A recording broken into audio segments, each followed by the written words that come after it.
ನಮಸ್ಕಾರ. ನಾನು ರಮೇಶ್. ನಾನು ಹೊಸದಾಗಿ ಯೂಟ್ಯೂಬ್ ಚಾನಲ್ ಸ್ಟಾರ್ಟ್ ಮಾಡಿದ್ದೀನಿ. ನಾನು ಮಾಡೋ ಕೆಲಸಗಳ ಬಗ್ಗೆ ವಿಡಿಯೋ ಮಾಡಬೇಕು ಅಂತ ಸ್ಟಾರ್ಟ್ ಮಾಡಿದ್ದೀನಿ. ಫಸ್ಟ್ ವಿಡಿಯೋ ಯಾವುದಾದ್ರೂ ದೇವಸ್ಥಾನದ ಬಗ್ಗೆಯಿಂದ ಸ್ಟಾರ್ಟ್ ಮಾಡೋಣ ಅಂತ ಹೇಳ್ಬಿಟ್ಟು ಹಂಪಿಯಲ್ಲಿರೋ ಕೆಲವು ದೇವಸ್ಥಾನಗಳ ಬಗ್ಗೆ ಸ್ಟಾರ್ಟ್ ಮಾಡಿದ್ದೀನಿ. ಭಾಳಷ್ಟು ಜನಕ್ಕೆ ಈ ದೇವಸ್ಥಾನಗಳ ಬಗ್ಗೆ ಗೊತ್ತೇ ಇಲ್ಲ, ನೋಡೇ ಇಲ್ಲ ಕೂಡ. 90ರಷ್ಟು ಜನ ಹಂಪಿಗೆ ಭೇಟಿ ಕೊಡೋರಲ್ಲಿ 90ರಷ್ಟು ಜನ ನೋಡಿಲ್ಲ.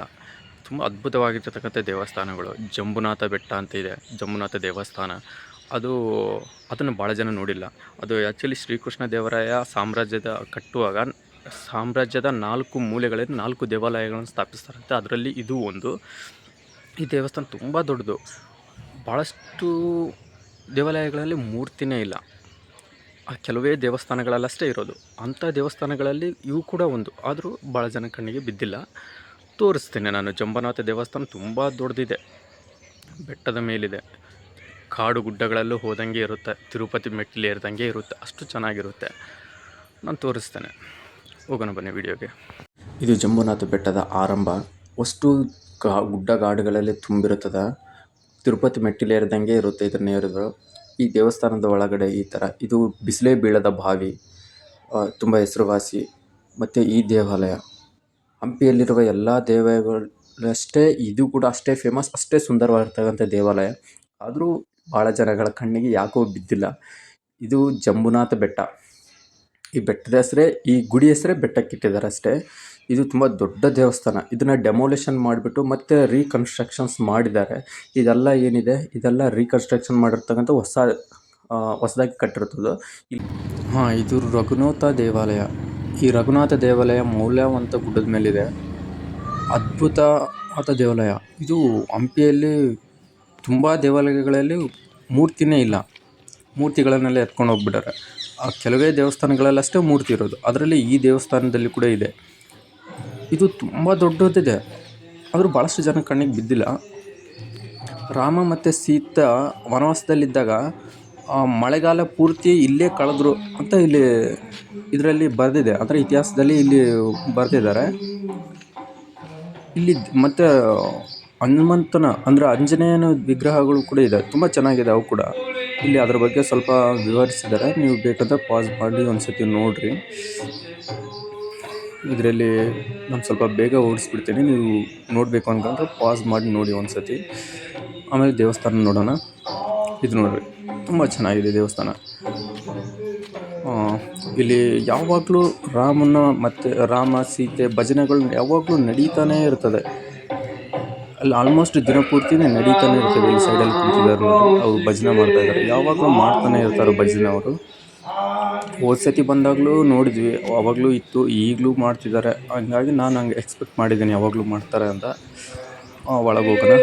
ತುಂಬ ದೊಡ್ಡದಿದೆ ದೇವಸ್ಥಾನ. ಒಳಗೆ ಹೋದಷ್ಟು ಬರ್ತಾನೆ ಐತೆ. ಇನ್ನು ಒಳಗಡೆ ಮೂರ್ತಿ ಪೂಜೆ ನಡೀತಾ ಇದೆ. ಇಲ್ಲಿ ವಿಡಿಯೋ ತೆಗಿಬಾರ್ದು ಅಂತಿದ್ದಾರೆ, ಹಂಗಾಗಿ ಜಾಸ್ತಿ ತೋರ್ಸೋಕೆ ಹೋಗಲ್ಲ ನಾನು. ಈಗ ಹೊರಗಡೆ ಹೋಗ್ಬಿಡೋಣ ನಾವು ಸೀದಾ. ಇಲ್ಲಿ ಬರ್ದಿದ್ದು ನಾನು ಏನು ಹೇಳಿದ್ನಲ್ಲ ಈಗ, ಅದೆಲ್ಲ ಇಲ್ಲಿ ಬರೆದಿದ್ದಾರೆ. ನಾನು ನಿಮ್ಗೆ ತೋರಿಸ್ತೀನಿ. ಆಮೇಲೆ ಪಾಸ್ ಮಾಡಿ ನೀವು ಒಂದು ಸತಿ ಓದ್ಕೊಂಬಿಡಿ. ಇದೆಲ್ಲ ಇಲ್ಲಿದೆ. ಇದು ನೀವು ಒಂದು ಸತಿ ಪಾಸ್ ಮಾಡಿ ನೋಡಿರಿ. ತುಂಬ ಚೆನ್ನಾಗಿದೆ.